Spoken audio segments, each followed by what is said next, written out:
Hello friends, I'm Max and this video is a sequel to my video about making a bimetal axe from scratch.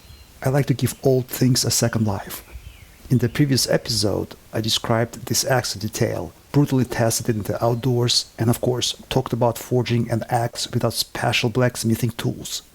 Let me remind you that the axe was forged literally from scraps. Its wedge-shaped head was forged from a softer ST3 grade steel of an old railroad pad, while the cutting edge was made from high-carbon steel of an old metal file. In this project, I only used DIY blacksmithing equipment and tools, such as my anvil, gas and coal forges, blacksmith tongs, and an eye drift. As you can see, even such an amateur as me, using homemade blacksmithing tools, managed to forge a decent bimetal axe, which means you will definitely succeed if you put your mind to it, as one time traveler once said. Before hanging the axe head, I need to complete the metalwork, and for processing its inner curved surface, I need a drum sander. To make one, I milled a wooden drum, screw a flap of an abrasive belt onto it, and mounted the abrasive drum on the lathe. For ease of use, I put the lathe vertically. The metal work is almost done, and it is time for woodworking. As a spoiler, there is wood stabilization and carbon fiber work ahead to come. The handle's carbon fiber reinforcement was one of the improvements. The choice of wood for the handle is quite important. It should be fairly lightweight and resistant to transverse fracture. In the northwest of Russia, birch cherry wood meets these criteria to the greatest extent. Birch cherry is quite easy to split along the fibers and very difficult to break across. Unlike birch, oak or pine, it never gives oblique cracks, but always splits along the longitudinal fibers. This means that if an axe's handle is shaped along the birch cherry's fibers, it will never split across the handle. This is why I split the lock along the grain rather than resawing it. Wood splitting or riving is an old technique used in carpentry to make lumber. Unlike resawn boards, such rived workpieces are much stronger. Riving wood is noticeably more time-consuming, but if you're looking for a quality axe handle, an extra effort is worth it. As if for the sake of demonstrating these words, my hammer's beechwood handle broke. A birch cherry handle made from a rived workpiece will never break like that. It can be easily shaped with a draw knife that was forged along with the axe. My draw knife, like an axe, is in tune with the railway theme. I forged it from a fragment of a railroad spring clip. The draw knife's cutting edge underwent differential hardening in heated oil, and when etched in ferric chloride, the Hammond line appeared. You can do with other tools, but it is more convenient to shape curved surfaces with a draw knife. Before stabilizing the wood, I also made oak wedges so that I could process all of the handle's parts at once. You might remember I stabilized a green-rotted branch from a Yakut file knife. Back then, I impregnated it with different polymers as an experiment. Now I have several beautiful blanks, and one of the polymers has noticeably tinted green. I decided to use it to stabilize the birch cherry handle now. Last time, I impregnated the blank with Unifix polymer using a household vacuum. This time, a half-meter-long handle will not fit into a 3-liter jar, so I used a different, simpler method. I called on aluminum foil and time for help. By putting the handle on a flat surface and covering it with a sheet of foil, I shaped an aluminum mold that will require a minimum amount of polymer to saturate the handle. It remains to pour the Unifix PK80 into the mold to the brim and leave the handle to soak in such polymer bath for several days. As the polymer was absorbed by the handle, I added a little more each time. After a week, the polymer stopped absorbing, but I took my time and kept the wood in this bath for several more weeks. Then I poured off the excess polymer and heated the workpiece to 90 degrees Celsius, about 200 Fahrenheit. The Unifix solution polymerizes from heat. I removed a noticeably heavier and more durable axe handle. I shaved off the excess polymer and the finishing layer of wood with an impromptu scraper, namely with the spine of a utility knife's blade. I also prepared the wedges as responsibly as possible, including stabilizing them with the same polymer. Up to this point, I have not experienced any difficulties until I brought them upon myself, as always. I wanted to hang the axe head using an innovative method that consists of installing a couple of extra long wedges, much longer than the depth of the axe head eye. It was assumed that this would not only give a decorative effect, but also would wedge the axe handle to the full depth of its eye. The task proved to be more difficult than I thought. It is impossible to try on the wedges, as you can hammer them in only once. I understood that the proper installation of 5 wedges is impossible, and for decorative purposes I glued 1 wedge in before hanging the axe. However, this trick did not solve all the problems. I ended up installing 3 wedges in addition to 2 decorative ones. Visually, the result was supposed to look like there were 5 wedges hammered in. This plan did not work out either. I had to redo everything and ended up installing my axe's handle in a traditional way, using 1 diagonal wedge. Okay, the handle is installed, which means it is time for finishing touches and sharpening. Sharpening and branding is usually done as the final step, but I was a little hasty and decided to brand the handle with 2 of my logos before testing the axe. Finally, the time has come for the first test. I found a dead 3-meter willow stump and easily chopped it in half. Note, if it were not only a short log, but a full-fledged tree, I would have made notches from the opposite sides and at different heights for safety reasons. I was quite happy with the axe's test results, and I even filmed presentation footage. However, despite the fact that the axe handle did not loosen, I decided to remove the diagonal wedge, shave off a little wood on the handle's distal portion, and reinforce it with fiberglass and carbon fiber bandage before hanging the axe's head again. It took me some time before I acquired the right carbon fiber material, so for starters I decided to reinforce the handle with fiberglass. To do this, I applied the polymer to the handle, wrapped a glass string on the most vulnerable portion of the handle, and then wrapped it all with fiberglass sheath. Because I removed the diagonal wedge, I sealed the curve with the Play-Doh to prevent any polymer from filling in. Then, having strengthened a flap of carbon fiber with tape, I cut out the needed piece with scissors. The tape was used to reinforce the carbon fiber sheet's delicate edges.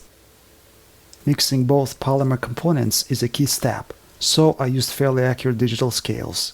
It is very important to mix just the right amount of resin with its hardener. It is convenient to mix the polymer components with the screwdriver. The bubbles will come out on their own. Now we need to impregnate the carbon fiber flap with resin. For this, I used a small painting roller that was wrapped in tape. This is a critical moment, and you must hurry up to wrap the carbon fiber flap with the roller. As an alternative, you can use a pre-preg carbon fiber or fiberglass. Then you don't have to rush. Pre-pregs are composite materials in which a reinforcement fiber is pre-impregnated with a resin system that polymerizes from UV light or heating. After saturating the flap of carbon fiber with resin and additionally applying resin to the handle, I applied the bandage to the handle. It is important to properly wrap the carbon fiber flap on the first try to prevent the formation of the air bubbles and folds. Using tape, not only did I fix the flap in the correct position, but also tightly wrapped several layers of it on the handle's distal portion. The tape created pressure that squeezed out all the bubbles, as well as pressed the carbon fiber to the handle as tightly as possible. Even the edge of the carbon fiber flap ended up being beveled. As expected, the overlapping part of the carbon fiber flap could be easily separated. I trimmed its edge and removed the remaining tape between the carbon fiber layers. I also trimmed the bottom edge of the carbon fiber wrap. Now it is time to sand the bandage. If it is not done, then the carbon fiber will have imperfect reflections when the finishing coat is applied. Once done, you can try on the axe head on the handle. The head should have a somewhat loose fit at this stage.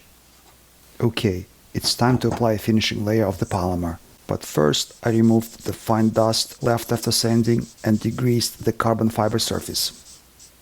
This first polymer coat is important. Among other things, it is necessary to seamlessly glue an overlapping end of the bandage's flap during this step. The resin has polymerized, and the axe sits tightly on the handle again. It's time to sand the carbon fiber surface again and repeat the procedure a few more times before the final sanding and polishing stages. I repeated this procedure many times to achieve an acceptable result. I've even tried different polymers. As a result, a slow-setting epoxy resin proved to be the best choice. Looking back, if I had to do this project again, I would have invested time in building a large enough vacuum chamber. That would have made it a lot easier to eliminate unsightly air bubbles from the polymer layer. In order to make the surface both flat and smooth, I used the same impromptu scraper. Then I polished it using a cloth buffing wheel and white polishing compound. Friends, I don't know about you, but a buffed carbon fiber bandage looks pleasing to my eye. I even thought about embellishing my homemade compound bow with carbon fiber. It's time to saw away the integrity of this carbon fiber bandage and restore the curve for a new wedge.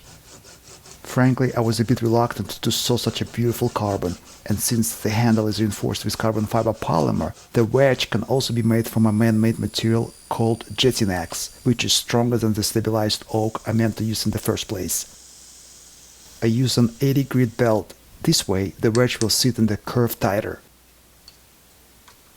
Now we need to hang and wedge the wooden handle. I started the handle installation with mallet blows on the X head. Then I turned the X over and continued the installation process using the traditional method, blowing on the handle's knob. Now the moment of truth has arrived. Will it be possible to drive the polymer wedge all the way in? With such a tight fit of the X to the handle, there is a high probability of breaking off the wedge, and this would be a fiasco. But luckily, my meticulous preparations paid off, and I was able to do it on the first try. It remains to trim the excess part of the wedge, and the project is finally completed. The X is ready, but I'm making it as a gift for a friend, so it requires nice packaging, which will be a custom-made sheath. I love my other X cases molded from orange PVC pipe, so I will make two different X covers using this simple polymer molding method.